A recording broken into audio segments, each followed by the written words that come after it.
Shalom saudaraku yang dikasih Tuhan dimanapun Anda berada. Senang sekali bisa berjumpa kembali. Dan kita terus belajar firman Tuhan ayat demi ayat, pasal demi pasal. Dan kita membaca keseluruhan dari Alkitab. Bukan hanya membaca, tapi belajar dan merenungkan daripadanya. Mari kita belajar dari Injil Matius pasal 10 ayat 23. Kemarin kita sudah membahas ayat yang ke-21-22. Hari ini kita membahas ayat 23 dan besok bila Tuhan izinkan kita akan membahas ayat yang ke-24. Matius 10 ayat 23 demikianlah firman Tuhan. Apabila mereka menganiaya kamu dalam kota yang satu, larilah ke kota yang lain. Karena aku berkata kepadamu, sesungguhnya sebelum kamu selesai mengunjungi kota-kota Israel, Anak Manusia sudah datang. Nah, jangan pernah lupa konteksnya, latar belakangnya adalah bahwa Matius 10 adalah bagian di mana Yesus mengutus murid-muridnya. Jangan pernah lupa Matius 10 ayat 16. Lihat aku mengutus kamu sama seperti domba ke tengah-tengah serigala. Karenanya hendaklah kamu cerdik seperti ular dan tulus seperti merpati.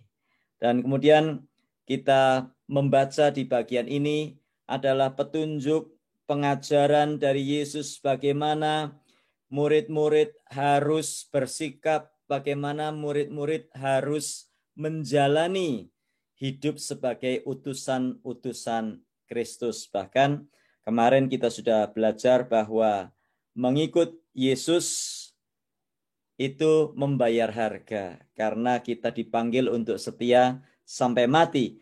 Karena pada waktu seseorang mengikut Yesus, maka dia harus siap menghadapi masa-masa sulit atau aniaya karena nama Yesus. Entah kapan datangnya, tetapi itu satu hal yang pasti. Karenanya Yesus berkata kemarin di dalam video yang berjudul Setia Sampai Mati, saya sudah menyampaikan tentang pengajaran Yesus bahwa anak akan terpisah dari orang tuanya atau orang tua terpisah dari anaknya hanya karena seseorang mengikut Yesus. Dan itu adalah harga yang harus dibayar. Dan faktanya memang hari-hari ini pun juga ada. Karena seseorang, karena anaknya mengikut Yesus, maka orang tua berkata, hubungan pertalian darah kita selesai. Kamu bukan anakku lagi karena kamu mengikut Yesus. Dan itu sesuatu yang sudah diajarkan di dalam Alkitab. Nah, ayat 23 adalah pengajaran Yesus dan petunjuk kepada murid-muridnya, supaya apabila murid-muridnya mengalami penganiayaan di satu kota, maka mereka disuruh pergi atau lari ke kota lain. What? Saya baca ayat ini dan mungkin kita baca ayat ini, kita berpikir mungkin salah kutip ya. Coba dibaca lagi, ayat 23. Apabila mereka menganiaya kamu dalam kota yang satu, larilah ke kota yang lain. Apakah di sini artinya Yesus tidak menghargai iman murid-muridnya? Atau apakah Yesus kurang iman? Katanya Tuhan beserta.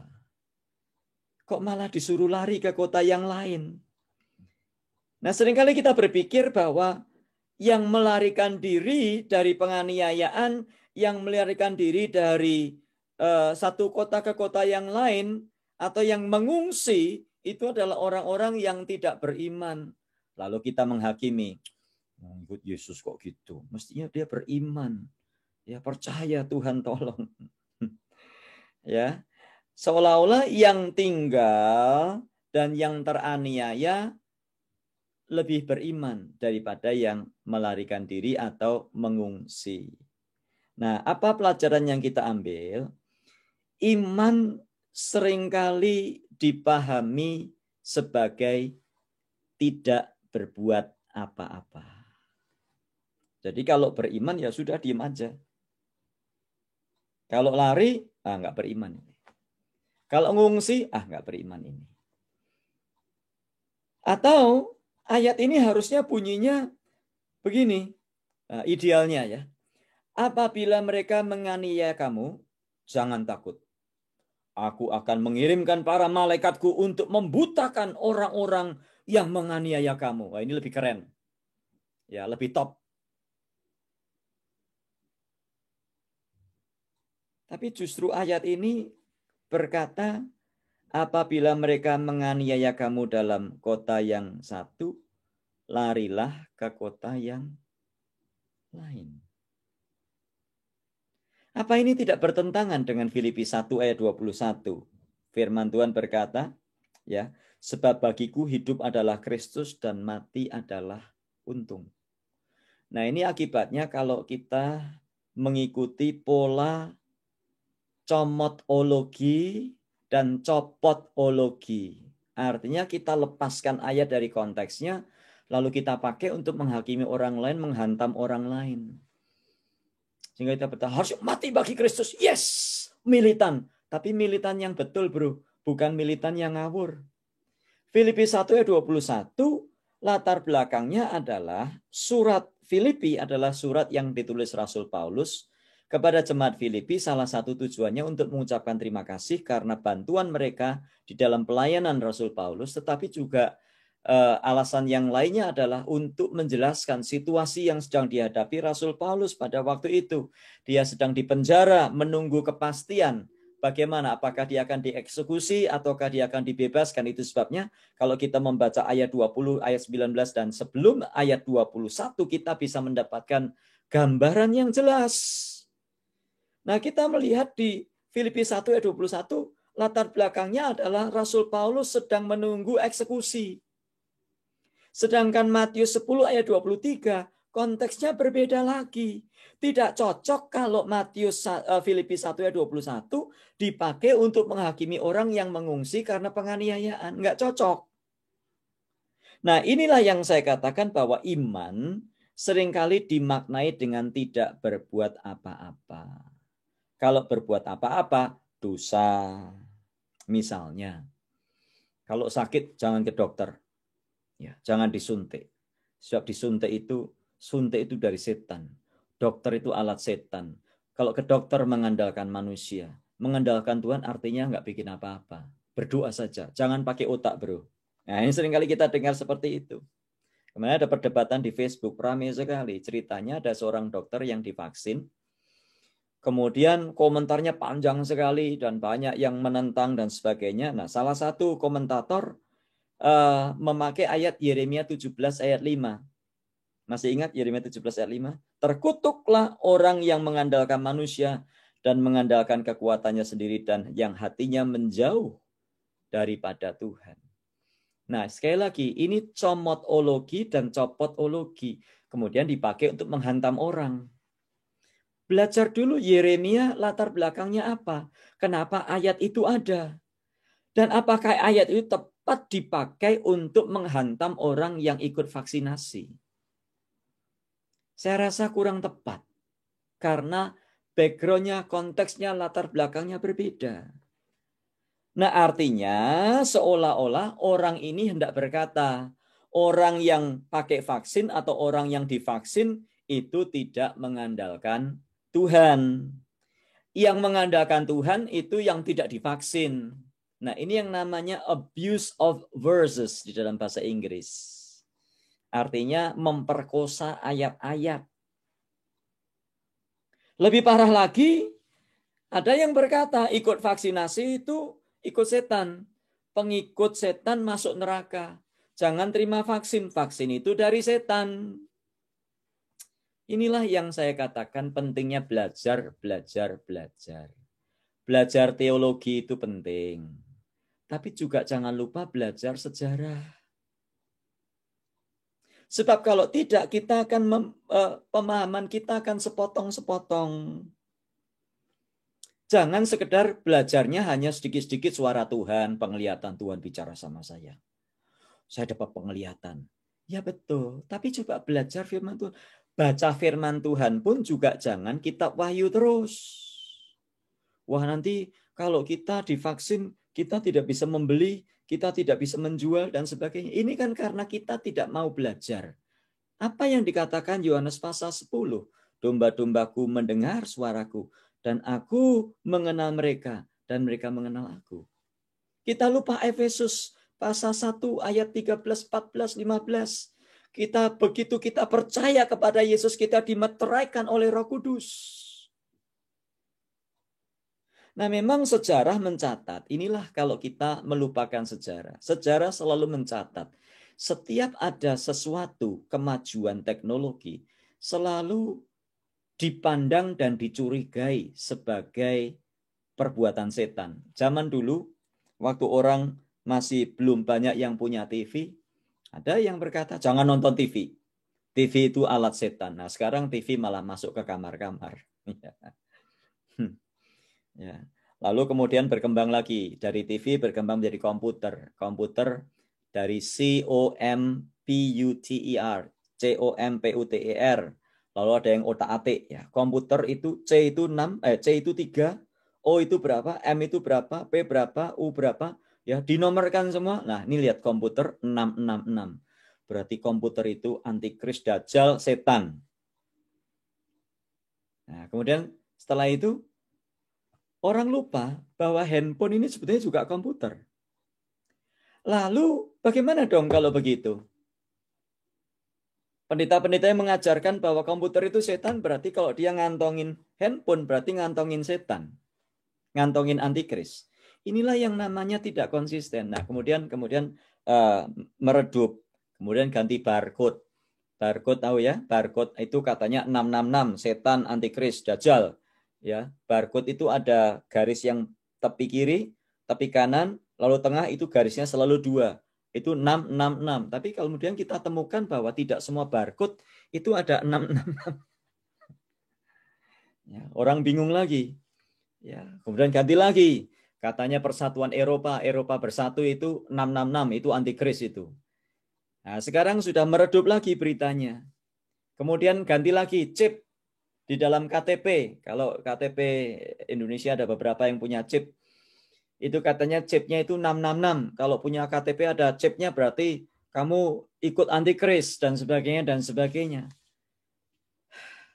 Setiap perkembangan selalu dicurigai dan dihakimi dan dikatakan sebagai setan, antikris dan sebagainya. Waspada harus. Tapi bodoh jangan. Waspada harus. Tapi konyol jangan. Nah, yang paling baru adalah COVID-19, COVID-19. Ada lagi yang menghitung-hitung. COVID itu C itu 3, O itu berapa? Lalu COVID-19 itu adalah 666. Setan, antikris, dajjal. Sudah, kemudian berhenti, ditemukan lagi vaksin. Ribut lagi. Vaksin ini adalah antikris ini. Ya, jangan divaksin, sebab waktu kamu divaksin, kamu jadi miliknya antikris, setan, dajjal, dan sebagainya, dan sebagainya. Itulah yang terjadi di dalam kehidupan kita. Kalau kita lupa kita ini siapa? Anda dan saya adalah pengikut Kristus. Anda dan saya adalah murid Kristus. Anda dan saya dimeteraikan oleh Roh Kudus. Lalu bagaimana kalau kita divaksin? Kan kita nanti bisa dimonitor, Pak. Itu ada yang bikin video-video hoax itu. Ya, video dipotong-potong seolah-olah kalau kita divaksin kita mau masuk restoran mana terlacak.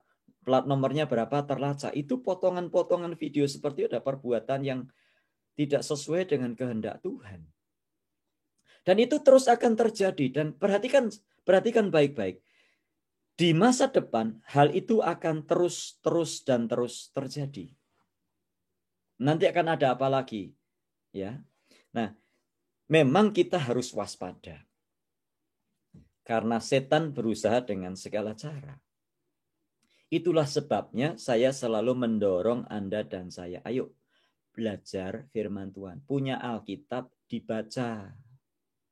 Jangan kita ini selalu suara Tuhan, nubuatan, penglihatan. Ayo baca Alkitabnya. Belajar. Alkitab adalah firman Tuhan. Nah, saudara yang dikasih Tuhan, kembali ke ayatnya. Kalau kita membaca Alkitab, kita akan menemukan bahwa Yesus pernah berkali-kali hendak ditangkap, tetapi Yesus menghindar. Paulus pernah berkali-kali hendak ditangkap, tapi Paulus menghindar. Apakah berarti Paulus kurang iman? Apakah berarti Yesus tidak menyatakan Yesus bukan Tuhan? Bukan. Yesus sedang mengajarkan kepada kita bahwa kalau waktunya sudah tiba, tidak ada yang bisa menolak. Kematian pasti datang. Saudara yang divaksin pasti akan mati. Saudara yang tidak divaksin juga akan mati. Nah, yakinkah kita? Sudahkah kita memiliki Yesus? Sudahkah kita mengikut Yesus di dalam hidup kita? Lakukan yang terbaik. Lakukan yang terbaik. Tentunya memang iman tidak bisa diwarnai atau dimaknai dengan tidak berbuat apa-apa. Tapi juga bukan berarti bahwa iman berarti menghalalkan segala cara. Yang penting adalah bagaimana kita belajar firman dan kita memahami tanda-tanda zaman. Sehingga kita bisa membedakan apakah ini hoax, apakah ini ketakutan, paranoid, apakah ini langkah bijaksana, langkah berhikmat, dan sebagainya. Nah, mungkin ada di antara kita yang menyaksikan video ini, Anda tidak setuju dengan vaksinasi. Silakan, boleh-boleh saja. Tetapi tidak usah menakut-nakuti lalu menyusun konsep dan menakut-nakuti orang atau melarang orang untuk vaksinasi. Nah, memang dunia ini sedang mengarah ke satu tujuan, penyembahan binatang itu. Alkitab sudah mengatakannya. Tapi bukankah kita percaya bahwa Tuhan itu setia? Tuhan sanggup memelihara kita dengan caranya yang ajaib. Nah, kadang-kadang ada pengajar-pengajar Alkitab yang tidak konsisten. Di satu sisi menakut-nakuti orang dengan vaksin, karena vaksin, tapi di satu sisi mengajarkan pengangkatan. Katanya ini masa antikris. Loh, katanya sebelum masa antikris kita sudah diangkat. Ya, ada lagi yang pre-trip, ada lagi mengajarkan mid-trip, ada yang mengajarkan post-trip, terlalu panjang, complicated. Maksud saya coba konsisten. Kalau Anda mengajarkan Yesus sudah mau datang, kok masih koleksi tas-tas merek, branded, Louis Vuitton, Michael Kors, sepatu-sepatu yang mahal-mahal.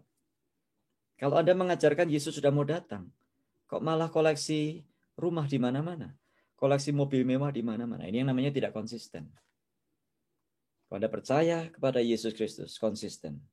Ajarkan apa yang firman Tuhan. Bukan ajarkan hoax, bukan mengajarkan comotologi, cocokologi. Tapi Yesus sendiri mengajarkan iman. Itu sendiri harus dimaknai sebagai satu langkah tindakan yang terbaik. Berpegang kepada Tuhan, berpegang kepada firman. Bukan hanya satu ayat, tapi berpegang kepada seluruh kebenaran firman Tuhan. Supaya kita tidak takut menghadapi segala sesuatu. Kiranya Tuhan memberkati, mari kita berdoa. Terima kasih Tuhan untuk firman-Mu, ajarkan kami untuk hidup sebagai murid-murid-Mu, hidup yang jelas, hidup yang tegas, hidup yang tidak kompromi, tapi juga hidup yang berhikmat.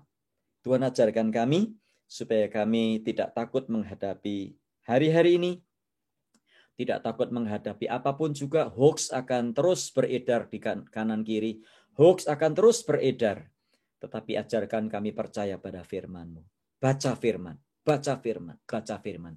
Supaya kami terus dikuatkan dari hari ke hari. Terpuji Engkau Bapa, dalam Tuhan Yesus kami berdoa. Amin. Tuhan memberkati dan sampai jumpa esok hari dalam bahasan ayat-ayat selanjutnya. Tuhan memberkati.